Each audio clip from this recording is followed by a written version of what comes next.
Hello my dear students, कैसे हो आप सभी। उम्मीद करती हूँ आप सभी बहुत अच्छे होंगे। और कैसी चल रही है आप सभी की पढ़ाई। आप सभी के लिए एक नया और बिल्कुल brand new chapter, that is chapter number 2। और आज का जो सेशन रहने वाला है वो रहने वाला है हमारे क्लास 12th के स्टूडेंट्स के लिए, और वो भी अकाउंट्स के क्लासेस है। ठीक है, उसमें आज हम चैप्टर नंबर 2 लेंगे, दैट इज गुडविल। तो आज की क्लासेस में हम क्या क्या सीखने वाले हैं। सबसे पहला कि गुडविल क्या होती है, मीनिंग ऑफ गुडविल। उसके बाद किस किस रीजन से हमें गुडविल की वैल्यूएशंस करनी होती है, और वैल्यूएशंस अगर हम करेंगे तो उनके पक्का मेथड्स भी होंगे। तो आज की ही क्लासेस में हम उनके मेथड्स को जानेंगे। सिर्फ बेशक से नाम ही नाम जान पाए, लेकिन उनके मेथड्स भी जानेंगे।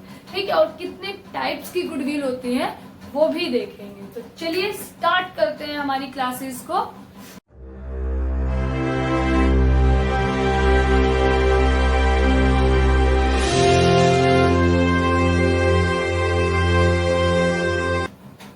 देखो, गुडविल क्या होती है, कुछ आइडिया अपनी तरफ से गेस करो, सोचो।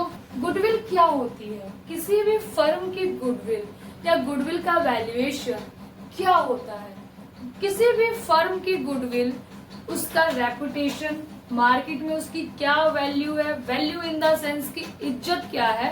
किसी भी फर्म की, किसी भी कंपनी की मार्केट में क्या इज्जत है, क्या रेपुटेशन है, वही होता है हमारा गुडविल। एग्जाम्पल के लिए आज के टाइम पे आईफोन, कौन नहीं जानता होगा आईफोन की क्या है।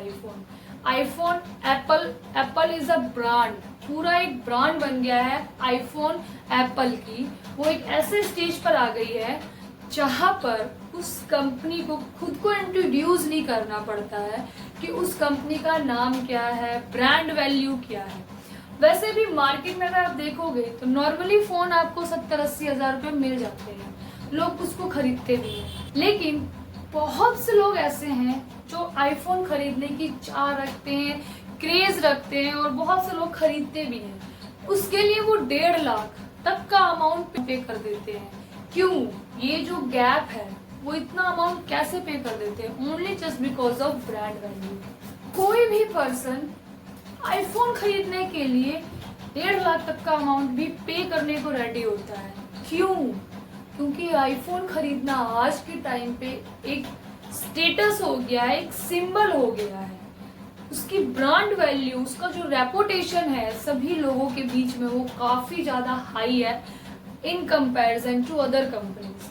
ठीक है, तो इसीलिए उस आईफोन को खरीदने के लिए कोई भी पर्सन 1.5 लाख तक का अमाउंट देने को रेडी होता है, क्योंकि उस कंपनी का एक अपना अलग रेपुटेशन है, एक अपनी अलग इज्जत है। ठीक है, ऐसे ही एक एग्जांपल ले लो अपना मैकडी का। ठीक है, अगर आप कभी भी बर्गर खाने के बारे में सोचते हो तो सबसे पहले स्टूडेंट्स आपके दिमाग में किसका नाम आता है? बर्गर की जब भी बात आती है तो सबसे पहले आप सभी लोगों में से किस किस बच्चे को कौन कौन सा नाम दिमाग में आता है, प्लीज मेरे कमेंट सेक्शन में बताना। कुछ बच्चे कहेंगे मैकडी, मैकडोनल्ड्स का हो गया, कुछ बच्चे कहेंगे बर्गर किंग्स हो गए, और कुछ का ये भी रहेगा कि हमारे नुक्कड़ पे लगाते हैं भैया, उनका बर्गर भी हमें बहुत टेस्टी लगता है। ठीक है, तो सोचो इन चीजों का आपके माइंड पे कितना अच्छा और कितना गहरा इम्पैक्ट गया है कि सबसे पहले जिस चीज के लिए वो नाम फेमस है आपके दिमाग में वही नाम आता है। क्यों?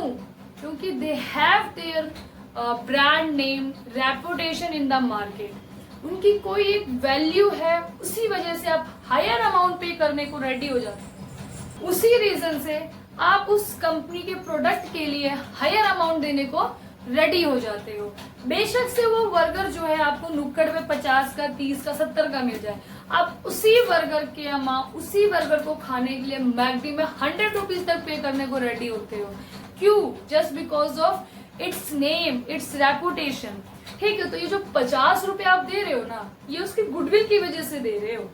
ठीक है, वरना वही बर्गर आपको आपके बगल में गलियों में मिल जाते हैं, लेकिन आप मैकडी के बर्गर को खाने के लिए 100 रुपीज दे देते हो जस्ट बिकॉज ऑफ देयर गुडविल्स। ठीक है, तो उम्मीद करते हैं आपको गुडविल अच्छे से अभी समझ में आया होगा कि एग्जैक्टली गुडविल क्या होती है। चलो आपकी बुक में भी एक डेफिनेशन दिया हुआ है, उसको पढ़ते हैं। Goodwill is an intangible assets which places an enterprise at an advantage. मतलब गुडविल एक इंटेंजिबल एसेट्स है, ना तो आप गुडविल को देख सकते हो, किसी भी कंपनी की रेपुटेशन को क्या आप देख सकते हो या उसको छूकर देख सकते हो, नहीं। इंटेंजिबल एसेट्स का मतलब ही क्या होता है, जिनको ना तो हम देख सकते हैं ना उनको हम छू सकते हैं, ठीक है। जो एक एंटरप्राइज को इस एडवांटेज पे लेके चला जाता है, जैसे आपका आईफोन, अभी आईफोन कुछ भी नया लॉन्च करेगा ना तो उसको ज्यादा एडवर्टाइज करने की जरूरत नहीं है, वो जस्ट एक अपना मार्क भी डाल देगा ना कि ये प्रोडक्ट मेरे सिंबल का है, तो लोग वैसे ही उसको खरीद लेंगे। क्यों? Just because of their goodwill in the market, ठीक है। तो due to which the enterprise is able to earn higher profit. अभी आपको समझाया, आईफोन अभी कुछ भी नया प्रोडक्ट लॉन्च करेगा और उस पर सिर्फ अपना सिंबल लगा देगा ना, तो without putting any extra efforts वो उस पर भी प्रॉफिट कमाएगा, ठीक है। तो ये आपका डेफिनेशन है गुडविल की। डेफिनेशन से ज्यादा बेटर आपको एग्जांपल्स के थ्रू आया होगा समझ में, क्योंकि ये एग्जांपल्स आपकी रियल लाइफ से कनेक्टेड थे, ठीक है। तो अब भी आपको गुडविल क्लैरिफाई हुआ होगा।